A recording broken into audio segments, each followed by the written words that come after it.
So, I was not expecting this. But like the title said, I made a game within a day and it kinda got a bit more traction than what I was hoping for. It's called Fibonacci Balls. I know, great title. It's a casual physics puzzle game yoinked from the Suika game that's been getting a lot of popularity in Japan. But I wanna just explain how this all started. So I was scrolling through Twitter randomly at work and I stumbled across a tweet by top 10 ranking Melee Yoshi main, Amsa, announcing he's live on Twitch. You know, as most streamers do. I was expecting him to play some Slippy like he always does, but for some reason, he's playing this game called suika game on the Switch. これあるんすよ。こう。で、こう。 And I've noticed that he spent more hours playing this than Melee. So I was curious.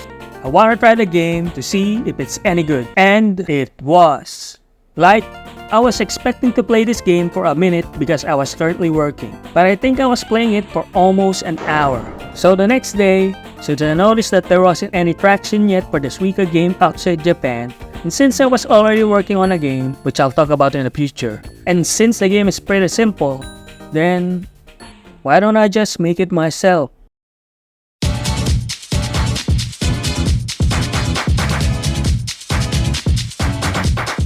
So I made a version 1.0 of my game called Fibonacci Balls.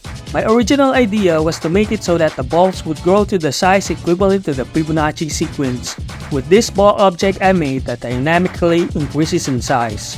But here's what that would look like if I did that. And that's just about 8 combinations in. I was considering making it directly like 2048, but I just decided to make it so that the balls increase by 1 in every step, but still keep it as a Fibonacci sequence. So that's why the Fibonacci is tacked on, Reddit user. Also, Dean forgot to mention here that a difference from this game and the Suika game is that there is a countdown instead of immediately dying when you pass the red line. Why Fibonacci, you ask? Well, the Fibonacci sequence is just so much more interesting than just normal increasing numbers. Also, I don't want to be directly compared to 2048. I also made a wacky-sacky with how I made the balls trigger to combine. Apparently there's a collide function in Godot for rigid body 2D that detects colliding objects. But I instead made an area 2D that's 1 pixel bigger than the collision shape of the rigid body. Whoops, but I already made it, so... Anyways, I finally put the game on itch.io and you can play it right now on totino.itch.io/Fibonacci. Link on the description. Or just Google Fibonacci Balls Itch. And that's it, right? No! Let's talk about marketing and updates. I posted the game on a bunch of different subreddits and it got the most traction on r/playmygame. Everyone there was very nice and supportive actually, with a lot of interesting suggestions and bug reports.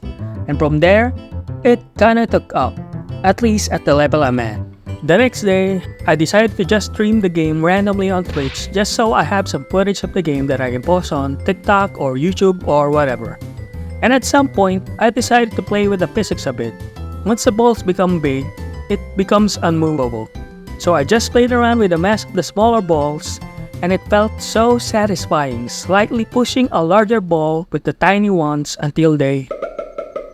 Ooh, that feels so good.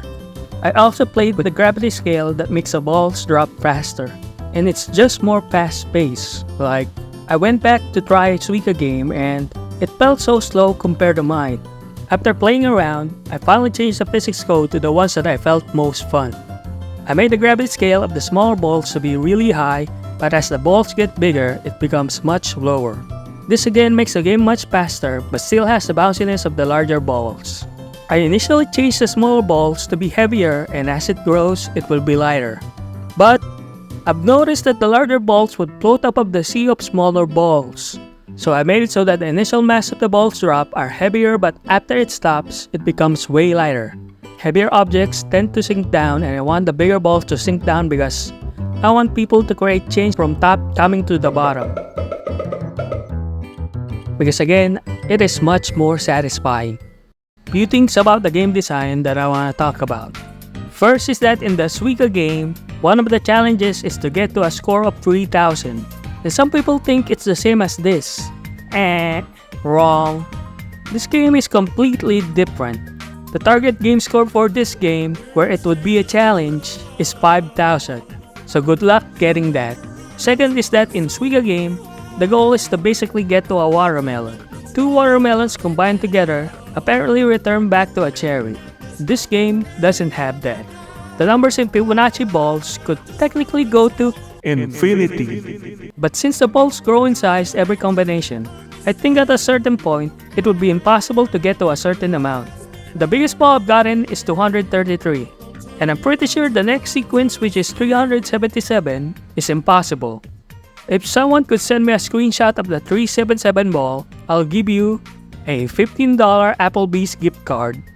And if you get to 1,597, which is the first 4-digit number in the Fibonacci sequence, then I'll personally give you a kiss on the lips.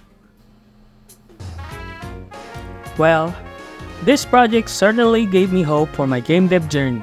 I wasn't really expecting a lot from my first game dev video, and I was prepared to not get any traction for my games I make in the future. But yeah, seeing people actually play my game is pretty nice, even though I yoinked it from an existing game. Hey, that's how game devs work, baby. The yoinking twist. Watch my first game dev video about it. Also, I mentioned the game I was working on earlier in the video. Well, I might put that project on hold because I've been working on it for 3 months now and the game wasn't that good. But, I don't know, we'll see. I kinda just wanna make games that are really simple to make that take less than 2 weeks to at least make a prototype. Anyways, thanks to everyone who played. Thanks to the people on Reddit.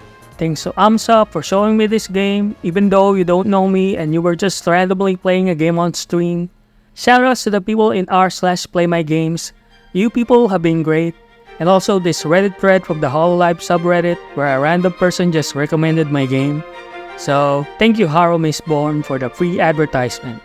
And finally, I want to thank you, the viewer, for watching to the end of the video. Hope you stick around for my future endeavors.